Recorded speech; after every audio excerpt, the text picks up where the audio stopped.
My family mocked me when I worked as a server, but I stayed quiet. Now, I own the prestigious Winterford restaurant and the luxurious Lakewood Haven resort, and my sister owes me $57,000 by court order. "You're just a dishwasher," my sister taunted.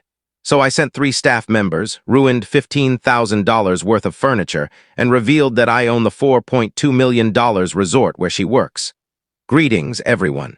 I'm Noah, 30 years old, and I own Winterford, an upscale fine dining restaurant in downtown Chicago. We offer an exclusive 12-course tasting menu priced at $300 per person, serving only 50 guests each evening. I also own Lakewood Haven, a stunning boutique resort just a short drive from Chicago. Nestled in a verdant forest with the vast expanse of Lake Michigan in the background, Lakewood Haven features 25 private villas designed for elite guests seeking privacy and opulence. I'm now living the most peaceful and fulfilling phase of my life. Each morning, I wake up free from the stress of hostile calls or toxic messages from my family. My story begins just before a court issued a restraining order against my parents and sister. One day, my father called while I was enjoying a quiet weekend at home. Seeing his name on my phone startled me, as he rarely contacts me. Despite living less than 30 minutes away, I've only seen my family 3 times in recent years: on my dad's birthday, my mom's birthday, and at Christmas dinner. When I picked up, he shouted, "Come home now, I need you." His voice was tense and angry. I paused, then cautiously asked, "Is something wrong?" He snapped, "Yes," and hung up. The dial tone left me frustrated and uneasy. Honestly, I didn't want to go. My parents have always viewed me as a failure, the son who could never measure up to my flawless sister, Aubrey. But his urgent tone made me think something serious had happened. Without overthinking, I grabbed my jacket, got in my car, and drove to their house, wondering what was so critical. As I navigated those familiar streets, I had no idea I was about to become the target of my family's latest prank. When I arrived, I saw a slew of cars parked outside, everything from old sedans, too. I assumed they were hosting a party. After parking, I hurried into the yard and was stunned to see so many people gathered. They were holding an outdoor event with tables and chairs neatly arranged and a large banner proclaiming, "Happy Birthday, Aubrey." It hit me. They were throwing a birthday party for my sister. I stood there taking in the scene. A few relatives noticed me and called out greetings. Among them was Uncle Frank, my father's younger brother, a bald man with a sharp gaze. Spotting me, he approached with a mocking grin and said, "Just arrived. Have they made you head of the dishwashing crew yet?" Nearby relatives burst into laughter, hurling taunts. Tyler, Frank's 25-year-old son, shouted, "No way, Noah's probably the king of dishwashing by now." I stayed silent, my throat tightening as I stood frozen in embarrassment. Frank and Tyler had long fueled my family's years of tension and misunderstanding. As I moved toward the house to find my father, he emerged with my mother and Aubrey. Seeing me, he didn't ask how I was. Instead, he turned to the crowd and announced, "We've got someone to clean up. Let's go." I was stunned. His words made it clear. The urgent call wasn't about needing help, it was about exploiting me. Before I could respond, he approached me, his voice cold and commanding. "Clean this place up before we get back." Anger surged within me, my heart pounding. My voice shook as I asked, "What are you talking about?" He stared at me icily and said, "Isn't cleaning up after parties your job now?" Aubrey, with her smug expression, pulled out $200, handed it to me, and said condescendingly, "Clean it all up. That's your payment. Do a good job and I might tip you." Her words, and the way she treated me like a hired stranger, confirmed this was a planned humiliation. They'd orchestrated it before I even arrived. I swallowed hard, holding back my emotions as my mind raced from their betrayal. Uncle Frank, always eager to add insult, chimed in sarcastically, "$200 is generous. Don't screw it up, Noah." That was the breaking point. I snapped, turning to Frank and shouting, "Be quiet, Frank." My father immediately roared, "That's enough, Noah. He's your uncle. Don't speak to him like that." The crowd fell silent. The laughter stopped. Some relatives shook their heads, others whispered. I felt their judgment. Some looked at me with pity, others with disdain. Desperate for support, I turned to my mother, hoping she'd defend me. "Mom, say something," I pleaded. But she sided with them, looking at me with disappointment and saying, "This is what happens when you go against us." Her words hit like a blow to the chest. I felt paralyzed, standing at a crossroads with no path forward. She turned and walked away, followed by the others heading to a nearby bar to continue the celebration. As they left, I overheard their plans, and the weight of isolation sank in. After they were gone, I sat on the front steps, staring at the mess of dishes before me. Their cruel words echoed, reminding me of the worst accusations they'd thrown at me. Years ago, after working as a tech engineer earning $70,000 annually, I quit. I had about 3,000 bitcoins, a passion that started at 16. I'd bought them with savings from a part-time bakery job when they were dirt cheap. By college, Bitcoin had surged to $1,000 per coin. Investors called it a bubble, but tech enthusiasts saw it as the future. With my tech skills, I and a few friends began mining Bitcoin, a decision that paid off. We covered college expenses without loans. When Bitcoin hit $11,000, I sold 1,000 coins, netting over $11 million. Instead of launching a tech startup, I chose to pursue a dream of opening a high-end restaurant, a pivotal decision. When my family ties frayed, I took a bold step to gain hands-on experience. I applied to work as a server at an upscale Chicago restaurant, learning the business from the ground up. I didn't tell my family I'd quit my job or had $11 million. I worked as a server daily, taking orders, clearing tables, and cleaning up. The first month was smooth, but in the second, my family discovered my job. They came to the restaurant for Uncle Frank's birthday, my father, Richard, Mother Elaine, Frank, and others. Seeing them walk in, my stomach sank. My hands trembled and my heart raced as they spotted me. Uncle Frank spoke first, turning to my father with a sneer. "Richard, didn't you say Noah was a tech engineer making $70,000? Why's he waiting tables?" My father didn't respond immediately, just glared at me, furious and ashamed. My mother looked away, avoiding my gaze. Then my father said coldly, "Come home tonight, we need to talk." They left without another word, not even glancing back. That evening I couldn't focus. I knew what awaited me. When I arrived at their house, they were ready. Dad in his usual chair like a judge, Mom beside him looking sorrowful, and Aubrey leaning against the wall, arms crossed. The moment I walked in, Dad exploded, standing and pointing at me. "You're a shame to this family. You humiliated me in front of everyone." I tried to explain, my voice breaking. "Dad, it's not what you think. I have a plan." He cut me off angrier. "What plan? You left a $70,000 job to serve tables. Do you know how embarrassed I was?" Mom joined in, her voice heavy with disappointment. "Why would you do this, Noah?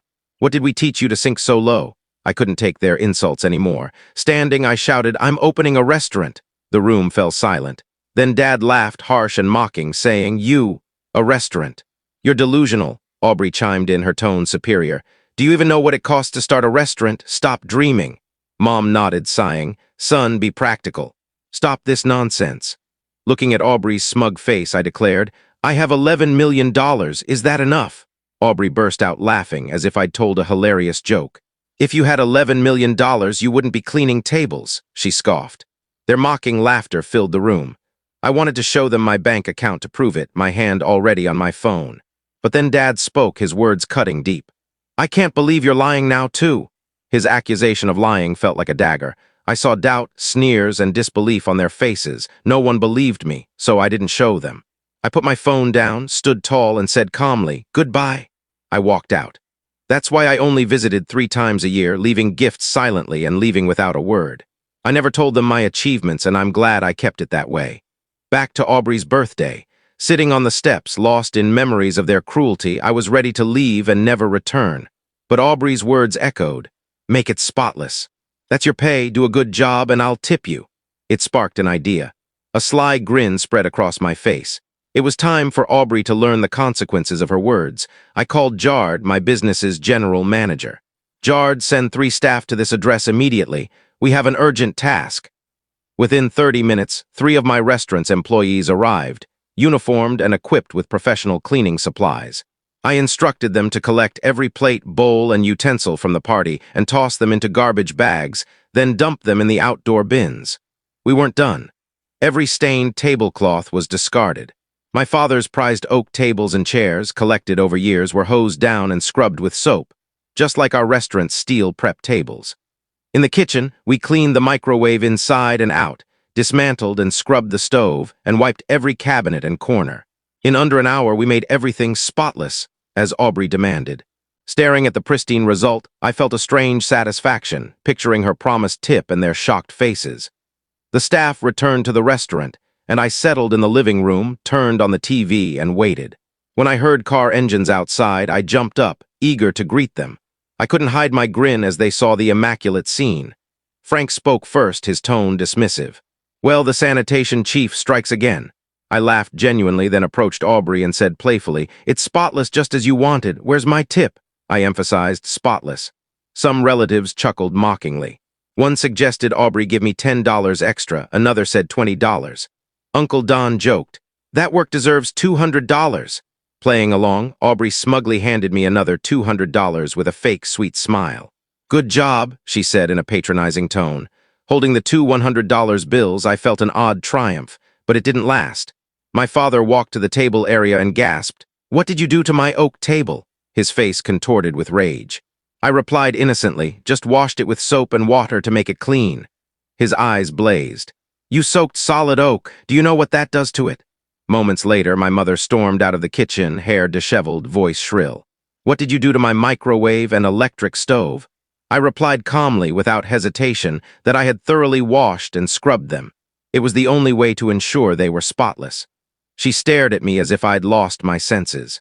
Then in a panic she shouted, "Where are the plates, the table linens?" I didn't keep her waiting.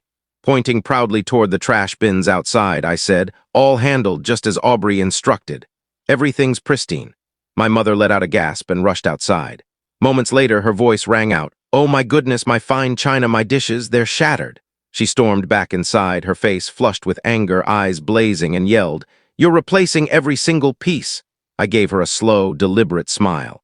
Then turning to Aubrey, I said evenly, "You're covering the cost, right? I followed your exact orders." Aubrey's face turned ghostly pale, her voice a sharp hiss through clenched teeth. "I never told you to do that."